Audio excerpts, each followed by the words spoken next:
You want to win it all. Well, go do it. Yeah, make some choices. See what Yeah. happens. Yeah. Isn't that life? That's life, You know? making choices. The meaning of life. I'm sorry, folks. You've been listening to the Audible for 18 years. We're about to tell you the meaning of life. It's the meaning of fantasy football. As in fantasy football, such as life, make choices. Go out there and make some choices today. Well, I'm going to start this show country. I am country and crunchy. I might be the only one.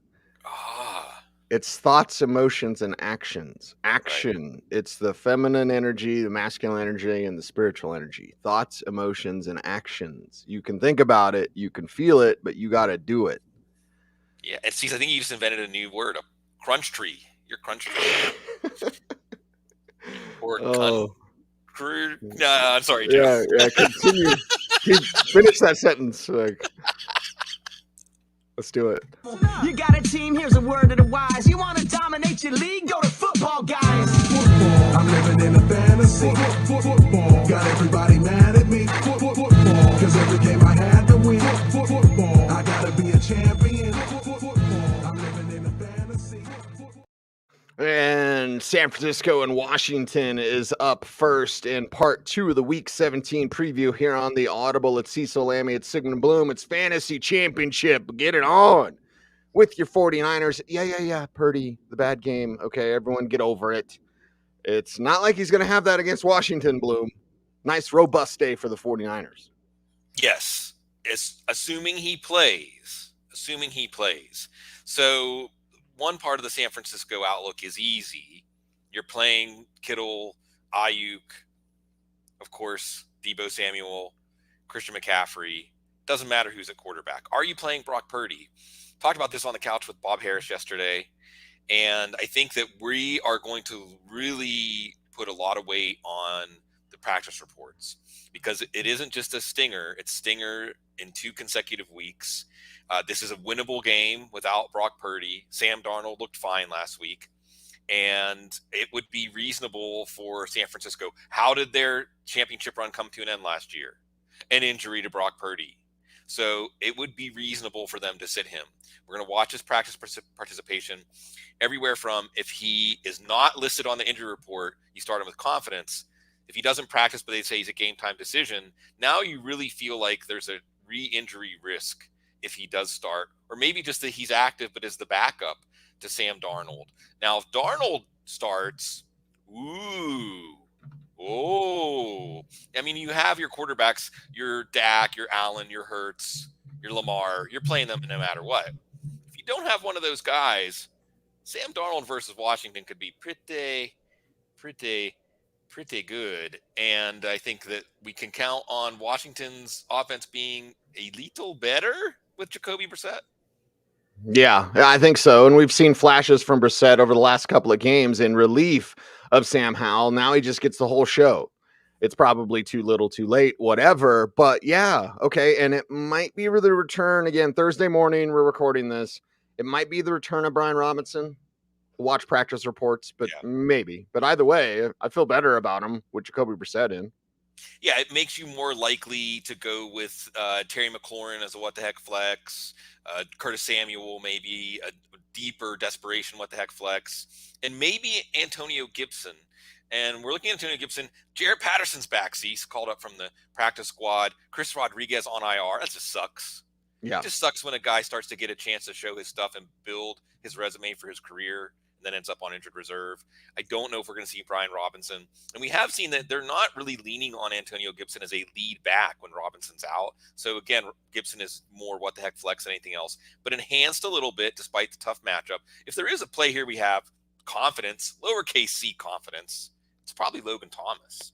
He's at least a safe 3, 4, 5 catches, did get a touchdown. And I do think that Jacoby Brissett is a safe, conservative passer. That might mean looking for the big guy in the middle of the field. Looking for, I don't know what you're looking for if it's Panthers and Jacksonville. Carolina side, why am I talking about the Carolina Panthers? I mean, Adam Thielen, maybe.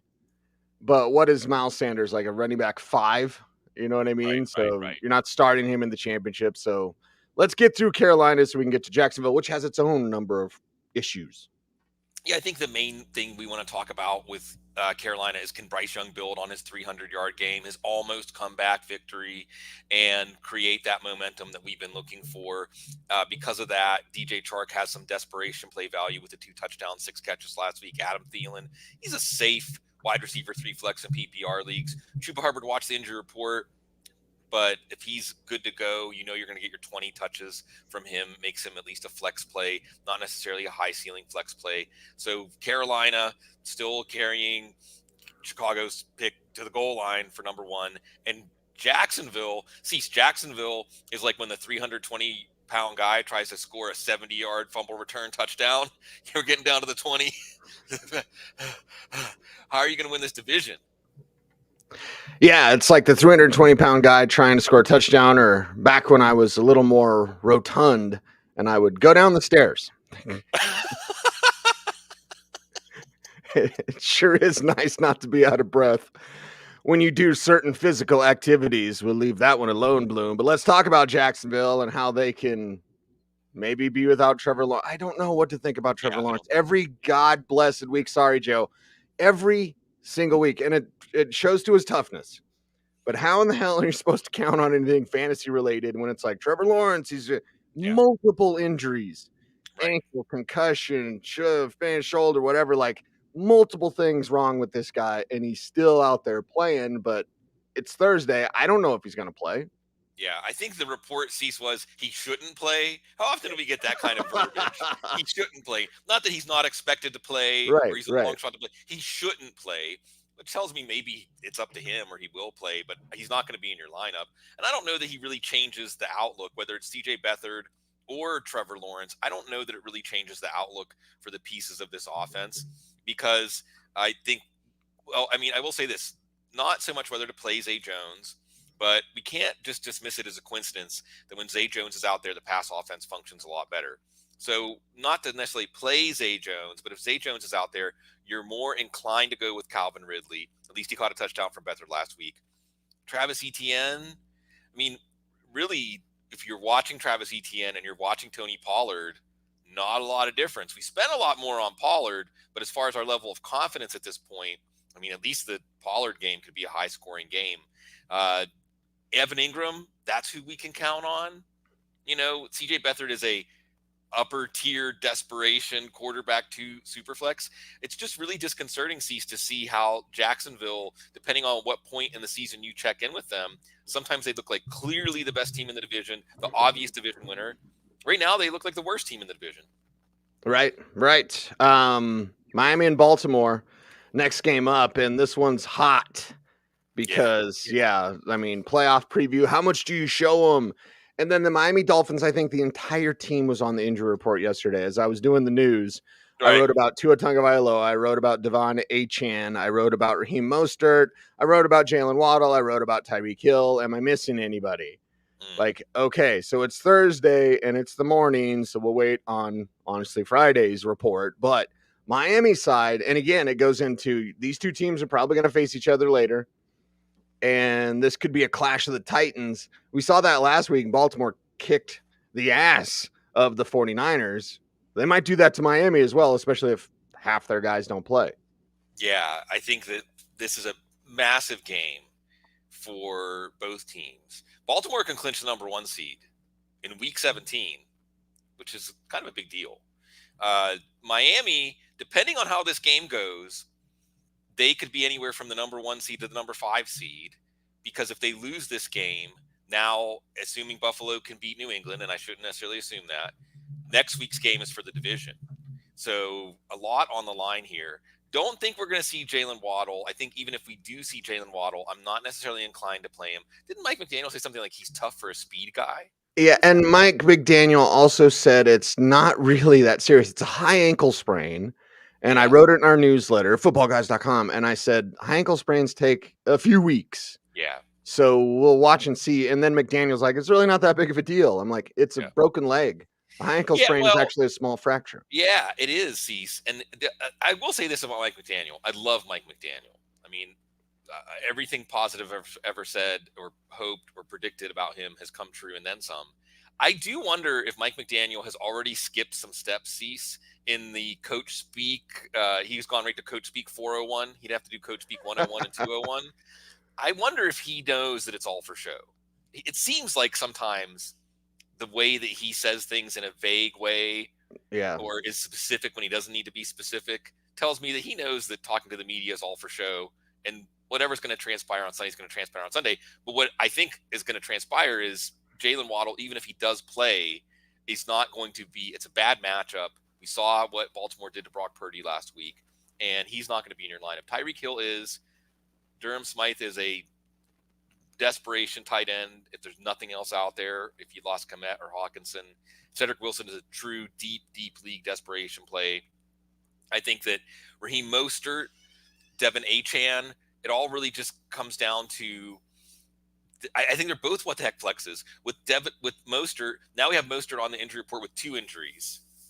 And see, what haunts me right now as I'm making recommendations to people, as I'm setting my own lineups, is knowing that these players are going into the game less than 100% and watching them limp off in the first or second quarter. Or in the case of a matchup against Baltimore, just look, you got to be ready to play your A game if you are going to challenge Baltimore. Look at what happened in San Francisco last week.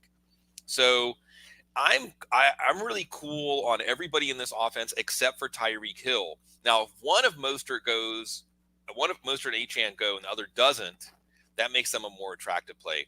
Notice I haven't mentioned Tua yet. I can't really talk myself into playing Tua this week. Now, it depends on your other option. I'm not playing Gardner Minshew over him. I'm not playing Jared Stidham over him. However, if the option is Jordan Love, Derek Carr, probably go with those guys over Tua because, again, it's Baltimore. You just saw what they did to the hottest quarterback in the league, the MVP candidate. They single-handedly sunk Brock Purdy's MVP campaign. Right. So I don't know why you want to start a quarterback. Like you said, Cease, all of his weapons are banged up in a game that's going to be an uphill battle. All that being said, if Miami can go into Baltimore and win this game, they will make a believer out of me. Yeah, I think this is one of those games, honestly, and I know playoff implications, whatever, but beat them in the postseason. Yeah. The Denver Broncos beat the Baltimore Ravens, I think it was in Baltimore, in 2012 with the best Peyton Manning team collection. 2013 was the best offense. 2015 was the best defense. And then Baltimore came in when it was 13 below in Denver and beat them in the postseason with the Joe Flacco, Jacoby Jones, Raheem Moore play. So, it's beat them in the postseason. If you need to rest guys, you need to rest guys. And you can lean on your defense because this guy is going to be like, I got you Lamar Jackson every day. That is meatballs and pasta, Lamar Jackson. Okay. What's this guy? Look at that face. What's this guy got in store for the Baltimore Ravens? What do the Baltimore Ravens have in store for his defense that has shook the entire league as everyone's a fake Fangio. But the real Fangio is going up against Lamar. Homeboy is excited to game plan for this one. How does Baltimore counter whatever Vic can throw at him? I think it's going to be a risk-reward game for both the defense and Lamar Jackson, right? If Vic Fangio is studying the successful defensive games against Lamar Jackson, often authored by the Pittsburgh Steelers, you make him make a decision right away. You just in the first 2 seconds of the play, make him make a decision. We know their running game isn't very strong right now. And Zay Flowers is a little banged up. I think that you're looking at attacking the middle of the field.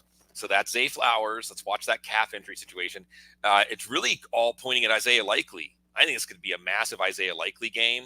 If someone said, I'm starting Isaiah Likely over Travis Kelce, I'd say the odds aren't necessarily on your side, but that might be the right move because it seems to me like that's the player. You have Jalen Ramsey. Right? You have Xavier Howard. So if Jalen Ramsey and Xavier Howard on the chessboard of football cancel out Odell Beckham and Rashad Bateman, that's a good trade, right? You're trading those two guys because that means Howard and Ramsey can't really affect the game that much. And now you're attacking the middle of the field. And also you're playing 11-on-11 football with Lamar Jackson. So Lamar Jackson has to be in. Gus and Justice Hill. Justice Hill was in over 60% of the snaps in this game. So both of these guys, I think, are what the heck flexes. They're not really anyone that you can count on. but certainly it wouldn't be surprising if either of them had a solid game. We're looking at them similar to, say, Jerome Ford and Kareem Hunt, and we'll see. But you mentioned Vic Fangio, Cease. I think that Todd Monken also figures into this picture, because we've seen over the last month, sometimes the Ravens go run heavy, sometimes the Ravens go pass heavy. So that makes Vic Fangio's job harder. And if the Ravens do close out the number 1 seed in this game, and if the Ravens are successful, I think we have to look back at these coordinator hires. Mike McDonald, a name a lot of people are going to hear a lot more this offseason, and Todd Monken. And it's a different team than the Lamar Jackson Ravens we've seen in the past. All I know is Vic Fangio loves to shove it in the hot coordinators' faces. So, yeah, and he takes that as a big point of pride.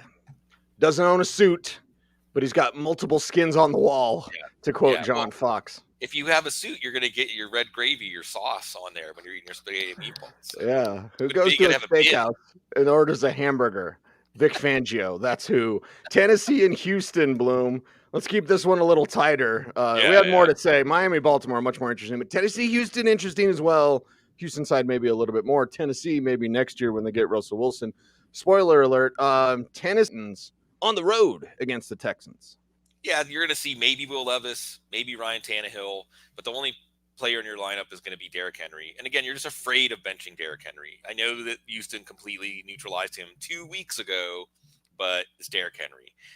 And I think DeAndre Hopkins neutralized 2 weeks ago. Now he's outside of our circle of trust.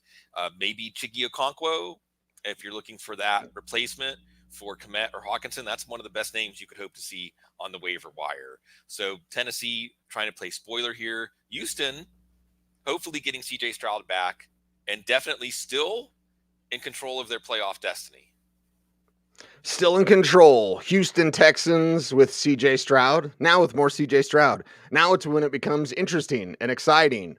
It's maybe less interesting or exciting if you've gone through the roller coaster that's Devin Singletary. We've seen some really good times. We've seen some not so really good times. Yeah, I think that you're going to, I would say, be confident. I'm tripping over my words here because all of these names are coming into my mind at once. Confident CJ Stroud. If you, among the quarterbacks, and I think Matthew Stafford is one we're automatically starting this week. I mean, not over Lamar Jackson, but there's about 5 or 6 quarterbacks, maybe 7, that you feel really good about starting. Outside of that group, CJ Stroud is among the top. Nico Collins, yeah, he's definitely in this one. Remember, he scored a touchdown and then got hurt in the first matchup. Noah Brown, Dalton Schultz. Now he's, again, one of your replacements, not a preferred tight end option, but you could do a lot worse if you're replacing a Kmet or Hawkinson. And Singletary, I love Singletary in this game. I think we saw 2 weeks ago an amazing game for Singletary, right? We saw him show last week, even while the offense was miserable, he was still productive on his touches. I think they trust him as a lead back. I think that I wouldn't regard him that much differently than, say, like Rachaad White this week. I think he's about a top 10 play, which speaks to how rough it is at running back right now. But this should be a good offense with CJ Stroud back. And if they can win their last 2 games, this team will make the playoffs in DeMeco Ryans' first year as head coach, CJ Stroud's first year as a quarterback. And that's quite an accomplishment. It is quite the accomplishment. We got 4 games down, 4 games to go here on part 2, the Week 17 preview on the Audible. Cecil, Lammey, Sigmund, Bloom. Bloom just throws some what the heck flexes in along the way because we're not going to get to it at the end. Sorry, everybody, on a tight schedule today. Pittsburgh and Seattle. Well, we can make this one a little bit tighter. But with Mason Rudolph, maybe we should stretch it out, Bloom. Enjoy the comfy confines of a Mason Rudolph-led Steelers team. Oh, then all the Steelers fans hated him a little bit less as they murmured with malaise. Rudolph, the crappy Steelers quarterback. Yeah, he made 3 or 4 decent plays. George Pickens in. You should be a jingle writer, brother. Like, forget this fantasy football thing from heaven or the ether or wherever you're at. You should just start writing commercials, right? We need some Sigmund Bloom commercials. I mean, when you can write one about diarrhea. Okay. Next week's preview, we're gonna work it in. I promise. Yeah, because it's Week 18 championship, and if you're playing Week 18 championship, you're crapping the bed. Exactly. Yeah, exactly. Your digestive problems. So I think George Pickens. It is Seattle. Devin Witherspoon's banged up. You got Reek Woolen. I still think. I don't know how you can put Pickens on the bench. Maybe the 2 wide receiver no flex league. I don't know how you can put him on the bench after what we saw last week. Najee Harris. I think you need the Steelers to be competitive in this game for him to work out as a what the heck flex or running back 2. Deontay Johnson, I think, is more desperation play than wide receiver 3 flex. Even Mason Rudolph is a desperation play as a quarterback 2 super flex because he's going up to Seattle. Doesn't this just feel like a correction game? Okay, against Cincinnati, running out of gas, George Pickens made some plays. The defense stepped up. I don't think that the defensive weaknesses of the Steelers match up well with the offensive strengths of Seattle. And I don't think that Mason Rudolph can have 2 good games in a row. Seattle Seahawks time. And what do we have? The chat room asking about Geno? Like, asking about some Seattle assets. It's fantasy championship. You don't want to mess around. What does that mean for your Seahawks this week? Geno's a solid play. I would put him around quarterback 10, quarterback 11. If you're asking Geno Geno's going to be the right answer, or at least the preferred answer, if you ask me, because you're going to get those 3 wide receivers in the lineup. And you're going to get a Steelers defense that, as we've chronicled for years and years and years, if the pass rush doesn't get home, there's going to be some production on the other end of those passes, especially when it's Metcalf. He's in a high ceiling wide receiver 2. Lockett is a high floor wide receiver 2. Jackson Smith and Jigba is a wonderful what the heck flex. Doesn't it just seem like they're going to be able to match up Smith and Jigba against the weakest link in the Steelers secondary? You remember Minkah Fitzpatrick is not there to save the Steelers. So I see a lot of fireworks here. That means Kenneth Walker has to be in your lineup. Look, this could be the kind of game for Kenneth Walker where he has 20 carries for 50 yards and 2 touchdowns, because I do think the Steelers defense is going to have some problems with the strengths of the Seattle offense. A Seattle offense that we should see in the playoffs. They can finish, they can take care of business after a couple of stirring last-second victories. Now's when the show begins. It's the Chargers, and it is the Broncos. Let's just any Chargers. Just give me a I got some Broncos tea to spill, so give me the Chargers take first. Yeah. Chargers, nobody. Well, actually, this is your embedded what the heck flex take real fast, since there's not much to say here. Antonio Gibson, Khalil Herbert, Jordan Mason, Clyde Edwards-Helaire, Justice Hill, Rashid Shaheed, Demarcus Robinson, Jerry Jeudy, KJ Osborne, Jameson Williams, Elijah Moore. The Chargers, I guess maybe Austin Eckler coming back to Colorado. That's where we are, though. We're saying maybe you'll play him. I don't think we're going to see Keenan Allen. Don't think we're going to see Josh Palmer. He's got a concussion. No thanks to Jalen Guyton or Quentin Johnston with Easton Stick. Maybe Gerald Everett, an unexciting fill-in for Kmet and Hawkinson. And again, Cecil, I'll give you the credit. I hope I'm not getting you in trouble by giving you credit that you opined that maybe the Broncos were going to do exactly what they did. Sometimes an opinion is just an opinion, and sometimes it's not. And now everyone's already seen all the reports. Like, this has been in the works for months. Russell Wilson has been an independent contractor for months. 4 months. Like, he's been on a week-to-week basis with this team. Of like, hey, you're going to redo that deal? We might not start you. We might inactivate you. Might shut you down. Like, I honestly feel bad for Russ. I do. You know, and where does he go? I think, what was a coward? There's like, it's Tennessee or Washington. Washington was the team that was suggested before it was the Broncos that they wanted to trade for him. Everything's going to change in Washington. So it's not, you know, unlikely to be Washington. I don't know. But Russell Wilson can still play. He just can't play with Sean Payton. Sean Payton wants a different player. And I can't reveal anything that I've seen from practice, Bloom, but I'm just going to guess something. Are you ready for my guess? Yeah.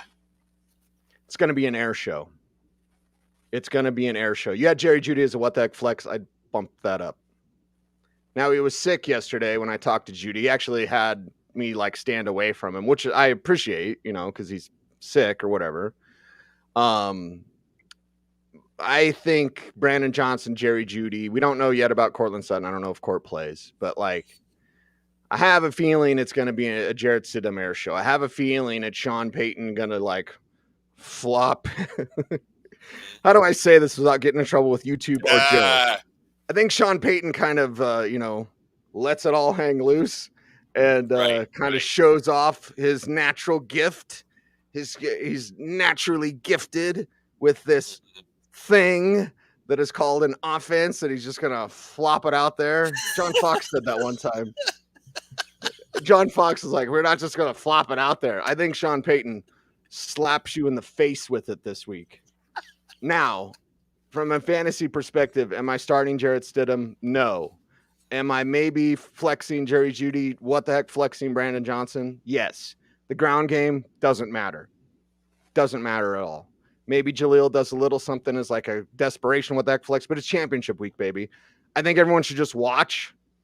Know that those two receivers maybe do a little bit more. Mims can't get open unless it's a go route, but there will be an aerial show on display. That's what I think. It's not what I saw at practice yesterday. I'm not allowed to say that, but I think it's Sean Payton proving a point and making Russell Wilson look bad in the process by having Jarrett Stidham go out there and throw for 303 touchdowns. And we saw this last year when he started for the Raiders and he took it to the 49ers. McGlinchey talked to me about that yesterday. It's like, Stidham almost beat us with the 49ers last year.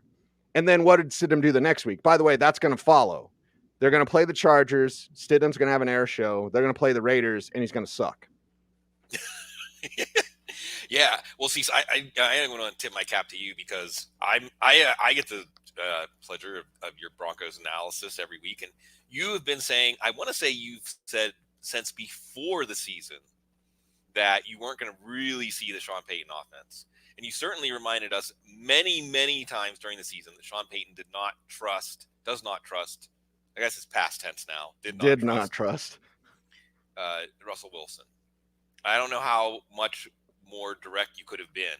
You didn't say, I think that Sean Payton maybe doesn't trust Russell Wilson. You said, Sean Payton doesn't trust Russell Wilson. And if you watch the games on Sunday, you could see it.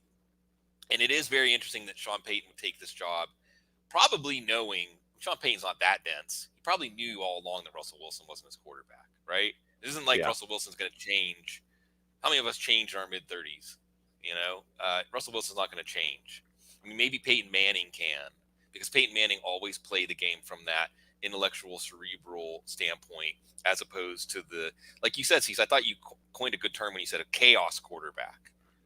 That Russell Wilson's a chaos quarterback. And Sean Payton is not a chaos offensive coordinator. So he's a coordinator that wants, you remember when Jameis Winston actually looked like a reasonably safe and measured decision quarterback? That's because he wanted to work with Sean Payton. And I'm not saying that Russell Wilson didn't want to work with Sean Payton, but the union didn't happen. Like you said, I'll piggyback on what you said about Jerry Jeudy, even Brandon Johnson.